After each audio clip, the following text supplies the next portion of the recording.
everyone. So welcome to your favorite channel Study Matters.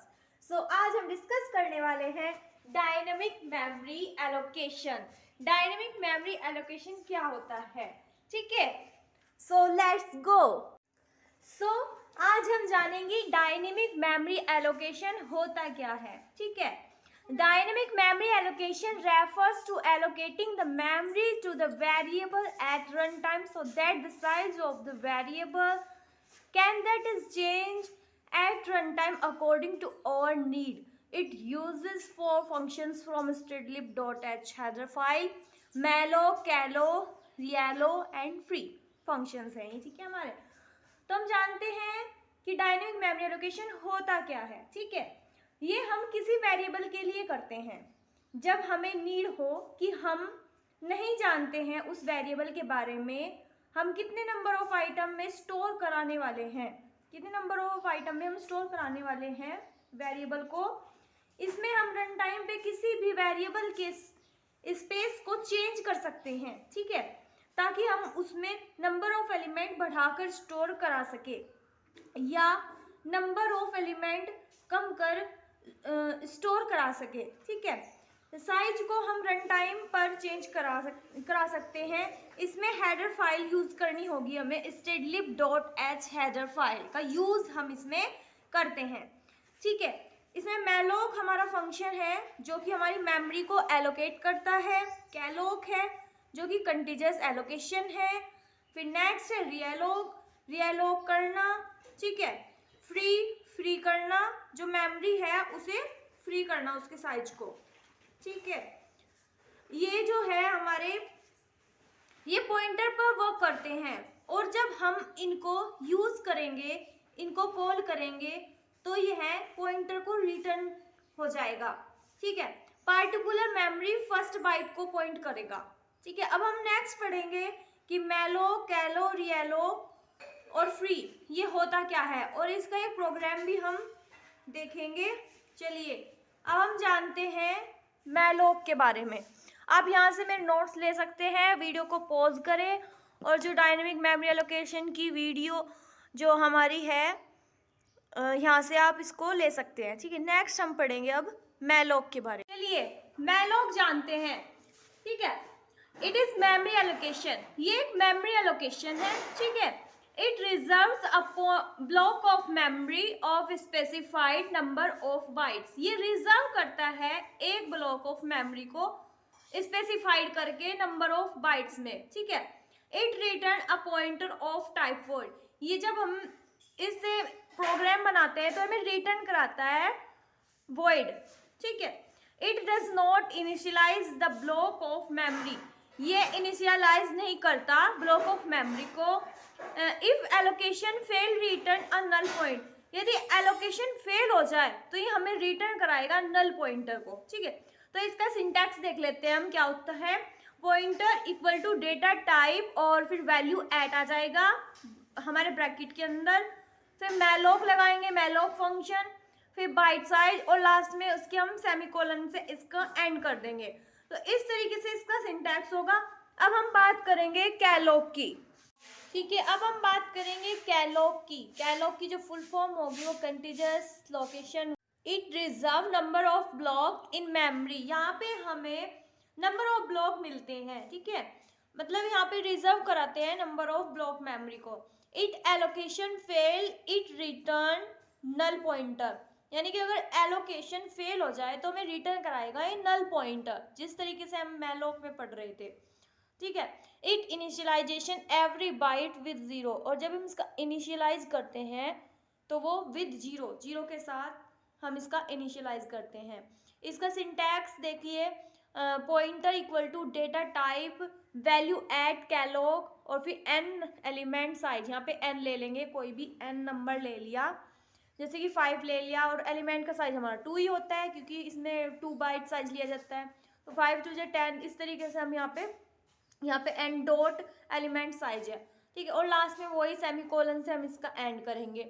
और हमें ये भी पता होना चाहिए कि हम मैलोक का यूज़ क्यों करते हैं, ये किस लिए काम आता है हमारे. यदि कम मेमोरी पर वर्क करना हो तो हम मैलोक फंक्शन का यूज़ करते हैं, ठीक है.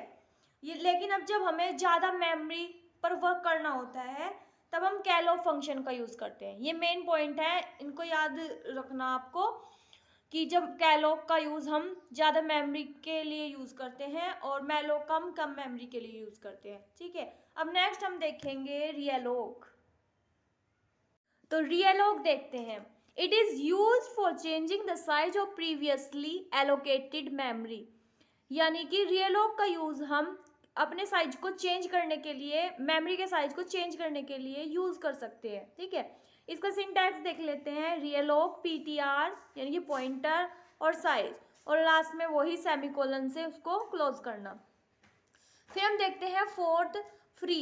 It is use for releasing the space allocated by dynamic memory.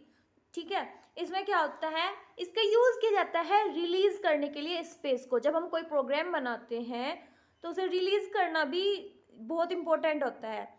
ठीक है, वरना हमारी जो है हैंग हो सकता है हमारा कंप्यूटर। तो हम फ्री का यूज़ रिलीज करने के लिए किया जाता है, यानी कि स्पेस करने के लिए। इसका सिंटैक्स देख लेते हैं। फ्री और पीटीआर पॉइंटर, और लास्ट में वही सेमीकोलन से क्लोज करना। अब इसका एक प्रोग्राम देखेंगे। ठीक है, चलिए प्रोग्राम देखते हैं अब। ठीक है, तो hashtag include studio dot h, hashtag include conio dot h, hashtag stdlib dot h header file. यहाँ पे हमने बताया था आपको, इसमें stdlib dot h header file का यूज करते हैं। ठीक है, हमने वॉइड मेन फंक्शन का यूज किया, फिर हमने कर्ली ब्रेसेस लगा के हमने इंटीजर ले लिए यहाँ पे, जिसकी हमें यहाँ पे नीड होगी। ठीक है, एन ले लिया। ठीक है, वैल्यू एट पॉइंटर ले लिया, वैल्यू एट पी आई और सम इक्वल टू 0, फिर सेमी कोलन लगा के बंद कर दिया। इनका हम यूज करने वाले हैं। ठीक है, फिर हमने प्रिंट एफ कराया number of element to be entered. ठीक है, फिर स्कैन एफ करा दिया नंबर को। ठीक है, परसेंट एड्रेस ऑफ एन से। ठीक है, नेक्स्ट हम देखेंगे। अब यहाँ पे पॉइंटर ले लिया हमने, इसमें सिंटैक्स का यूज करेंगे, जो सिंटैक्स यूज करते हैं।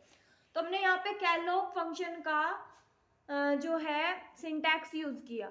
ठीक है, पॉइंटर इंटीजर वैल्यू एट कैलोप और फिर ब्रैकेट में एन साइज ऑफ इंटीजर और फिर सेमी कोलन से इसको क्लोज कर दिया। फिर पी हमने ले लिया इक्वल टू पॉइंटर और इफ कंडीशन लगा दी इसमें, पॉइंटर इक्वल टू नल। ठीक है, क्योंकि हमने बताया था कैलोप में कि अगर वो एलोकेट ना हो, एलोकेशन फेल हो जाए तो हमें नल पॉइंटर रिटर्न कराता है। ठीक है, वो कंडीशन ले ली इफ वाली। फिर उसके बाद हमने कर्ली ब्रेसेस लगा के प्रिंट एफ करा दिया आउट ऑफ मेमोरी। ठीक है, और फिर एग्जिट कर दिया नल लगा के, 0 लगा दिया। आपने बताया भी था कि ये 0 में एंड करता है। ठीक है, फिर प्रिंट एफ करा दिया एलिमेंट एन को, फिर आई कंडीशन लगा दी, इसमें हम फॉर लूप लगा के आई कंडीशन लगा देंगे। ठीक है, अब देखेंगे फॉर कंडीशन लगा दी थी हमने, कर्ली ब्रेसेस लगा दिया, फिर उसके बाद हमने इधर नोट आउट किया है ये स्कैन ऑफ %d_ptr को हमने यहाँ पे स्कैन कर दिया। फिर उसके बाद हम सम कंडीशन हमने ली थी वहाँ पे इंटीजर में डेटा टाइप में, सम इक्वल टू, हमने ये कंडीशन यहाँ पे हम लगा देंगे सम प्लस वैल्यू एट पीटीआर और यहाँ से इसको सेमीकोलन लगा देंगे। फिर उसके बाद हमने यहाँ पे PTR plus plus increment sign लगा दिया। अगर कोई सब ये सोच रहे होंगे कि ये प्लस प्लस वगैरह होता क्या है, माइनस माइनस क्या होता है, तो हमारी इससे पहली वीडियो में जाए और वहाँ पे देखें कि हमारे पॉइंटर्स के ऑपरेशंस क्या होते हैं। ऑपरेटर्स के बारे में एक वीडियो बनाई हुई है, आप उसे देख लीजिएगा। ठीक है, फिर हमने यहाँ पे कर्ली ब्रेसेस लगा दिया, फिर प्रिंट एफ करा के एलिमेंट आर, फिर हमने दोबारा से लूप को लगा दिया यहाँ पे, और फिर यहाँ पे कर्ली ब्रेसेस लगा के प्रिंट करा दिया पी को। ठीक है, और फिर यहाँ पे पी प्लस प्लस, जो कंडीशन यहाँ पे यूज की थी हमने P T R plus plus, यहाँ पे पी प्लस प्लस। ठीक है, फिर उसके बाद यहाँ पे कर्ली ब्रेसेस को क्लोज किया, फिर उसके बाद प्रिंट एफ करा दिया एडिशन इज %d सम, यानी कि एडिशन करना, यानी कि सम कर देना। फिर हमने यहाँ पे फ्री कर दिया पीटीआर। यहाँ पे फ्री किस लिए यूज किया हमने, यहाँ पे हमने 2 फंक्शन का यूज किया है, एक तो कैलोप फंक्शन का और एक यूज किया हमने फ्री फंक्शन का। 2 फंक्शंस को हमने यहाँ पे इस प्रोग्राम में शो कर दिया है। फ्री करा दिया हमने पीटीआर को और गेट सीएस लगा के प्रोग्राम को क्लोज कर दिया। फिर उसके बाद यहाँ पे फ्री कर दिया, यानी कि हमने यहाँ जो प्रोग्राम का आउटपुट आएगा ना, फिर वो खुद का खुद फ्री हो जाएगा, वो खुद से मेमोरी के स्पेस को रिलीज कर देगा। ठीक है, थैंक यू स्टूडेंट। अगर हमारी वीडियो पसंद आए तो लाइक करें, शेयर करें और सब्सक्राइब करना तो बिल्कुल भी